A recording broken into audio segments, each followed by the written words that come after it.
When Finland officially joined the North Atlantic Treaty Organization, it did more than just expand the alliance's map. It shattered a decades-long geopolitical illusion carefully cultivated by Vladimir Putin. For years, the Kremlin relied on a predictable formula: issue veiled nuclear threats, draw arbitrary red lines, and expect European neighbors to back down. But Helsinki chose a different path. Finland not only ignored the bluster, they have now executed a strategic maneuver that is profoundly worse for Moscow than simply joining the alliance. Finland has sent Russia an unyielding nuclear message. To understand why this is causing panic within the Russian general staff, we have to look past the immediate headlines. The fundamental truth of European security has shifted. Putin has built his entire foreign policy on the assumption that Russia's massive tactical nuclear arsenal gives it escalation dominance. Now he has discovered that this exact leverage can be neutralized by a force far superior to his own. The immediate counterargument from Moscow's state media is predictable: Finland does not possess nuclear weapons. How can an officially non-nuclear state pose an existential nuclear threat to the Russian Federation? Logistically and legally, that is correct. Finland does not have its own sovereign weapons program. What Finland does possess, however, is a highly strategic 1,335-kilometer shared border with Russia and a fresh membership card in a collective defense framework backed by over 4,000 active nuclear warheads. On June 17th, Finnish lawmakers fundamentally altered the strategic balance of Northern Europe. In a decisive 125-61 parliamentary vote, Helsinki overturned a decades-long legal ban on the transit and stationing of nuclear weapons on its soil. This is not merely an incremental policy adjustment. It is the most radical reorientation of Finnish military doctrine since the signing of the Paris peace treaties after World War II. By explicitly legalizing the movement, transport, and potential deployment of Allied nuclear assets through its territory, Finland has removed its self-imposed strategic constraints. The implications for Russian planners are catastrophic. Prior to 2022, Finnish defense policy focused heavily on reassurance, maintaining a strict baseline of neutrality to avoid provoking the Russian bear. Putin's full-scale invasion of Ukraine permanently deleted that calculus. Helsinki realized that in the 2020s, weakness invites aggression and deterrence requires teeth. Let us break down the hard military realities of what this policy shift means on the ground. Finland is not building a domestic bomb. Instead, they are integrating directly into NATO's nuclear sharing mechanism. Currently, the alliance's nuclear deterrent relies on three primary pillars: the United States, the United Kingdom, and France. In terms of sheer numbers, these nations bring a combined total of roughly 4,215 nuclear warheads into the operational equation. During the absolute peak of the Cold War in 1966, that number exceeded 31,000. While the raw stockpile is smaller today, the precision delivery systems and deployment flexibility are vastly superior. Under established NATO, nuclear sharing agreements. 5 European nations currently host American-controlled B-61 tactical gravity bombs. Germany, Belgium, Italy, Turkey, and the Netherlands. These weapons are housed in heavily fortified underground WS-3 weapon storage vaults at secure air bases. They cannot be armed or deployed without specific permissive action link or PAL codes held exclusively by the President of the United States. To deploy them, they must be integrated onto dual-capable aircraft. And this is where Russia's tactical nightmare begins. Finland is currently replacing its aging F/A-18 Hornet fleet with 64 units of the 5th-generation F-35A Lightning II, a stealth platform engineered from the ground up to operate as a nuclear-capable delivery system. By aligning their domestic laws with NATO's nuclear sharing capabilities, Finland has positioned itself to seamlessly host or operate these assets directly on Russia's doorstep.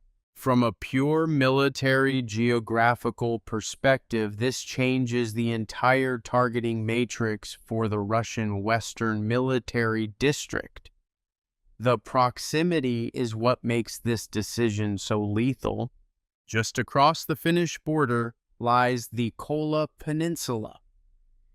This region is home to the Russian Northern Fleet based around Severomorsk and represents the crown jewel of Russia's strategic nuclear triad.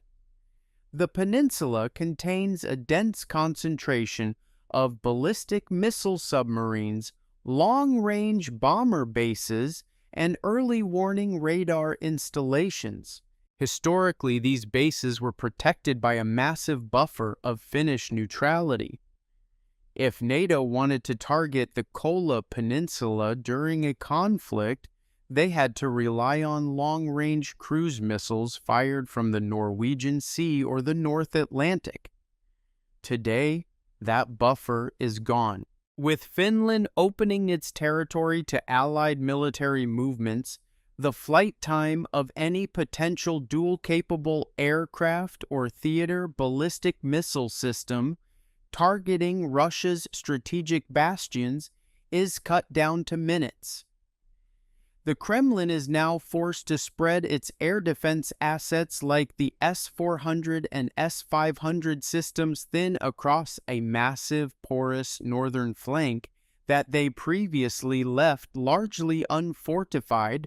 Helsinki's nuclear policy change did not happen in a vacuum. It is part of a highly coordinated, multi-layered NATO effort to lock down the High North. On June 8th, the alliance officially activated its newest multinational forward land forces, or FLF command structure, stationed in Finland and Sweden. Led by Sweden as the framework nation, FLF Finland marks the 9th Tactical Combat Group deployed along NATO's eastern flank. However, focusing solely on that number misses the strategic point. The FLF is a tripwire force designed for rapid scalability. Already the United Kingdom, France, Italy, Denmark, Iceland, and Norway have committed to integrating assets into this command. In a crisis scenario, this footprint is designed to rapidly balloon to a fully operational brigade of over 6,000 high-readiness troops. More importantly, it provides the operational framework to seamlessly synchronize Nordic ground maneuvers, heavy artillery, and air defense networks with NATO's overarching command structure. The timeline of these events shows a deliberate strategic counteroffensive in Western deterrence. Just days after the Finnish parliament altered its nuclear laws, NATO's nuclear planning group took an unprecedented step. For the first time since 2007, the group issued a comprehensive ministerial statement focusing entirely on the modernization of the alliance's nuclear planning capacity and deterrent posture. Senior alliance officials have quietly confirmed that this represents a permanent shift away from the expeditionary warfare doctrines of the post-9/11 era. NATO has returned fully to an active policy of major power defense and containment in the Euro-Atlantic zone. Despite rumors of shifting political tides or domestic adjustments to the U.S. bomber fleet, Washington has repeatedly reaffirmed its ironclad nuclear guarantee to its European allies. This coordinated messaging is a direct response to Putin's extensive nuclear saber-rattling. Moscow recently concluded a massive multi-domain military exercise involving Belarus deploying over 64,000 personnel, hundreds of missile launchers, and nuclear-capable hypersonic systems like the Oreshnik. The exercise was designed to terrorize Europe into abandoning its support for Ukraine. Instead, the combined responses of Finland and NATO have shown the Kremlin that its monopoly on nuclear intimidation is over. Finland's defense posture has undergone a total evolution, but the Finns were never truly unprepared. When the Soviet Union collapsed in 1991, most European nations rapidly downsized their conventional militaries, embracing the illusion of a permanent peace. Finland did the exact opposite. They quietly maintained wartime conscription, built a massive artillery reserve, and constructed subterranean civil defense networks designed to survive a nuclear exchange. Today, Finland maintains a professional standing army of 24,000 active personnel, backed by an astonishingly large, highly trained reserve pool of 870,000 citizens. Combined with Estonia, Finland holds a geographic chokehold over the Gulf of Finland, giving NATO the ability to completely isolate Russia's Baltic fleet in St. Petersburg and cut off maritime access to the Kaliningrad exclave. By combining this immense conventional capability with a newly legalized nuclear framework, Finland has effectively transformed itself into an impregnable fortress on NATO's northern wing. Helsinki's Parliamentary Defense Committee is already pushing to double its annual military spending to over $17 billion. Vladimir Putin launched his war in Ukraine to prevent NATO expansion and push the alliance away from his borders. Instead, his strategic failures have turned the Baltic Sea into a NATO lake, brought Allied advanced stealth fighters to within striking distance of his most vital submarine bases, and forced Finland to tear up its nuclear ban. The Nordic noose has officially tightened, and Moscow has no one to blame but itself.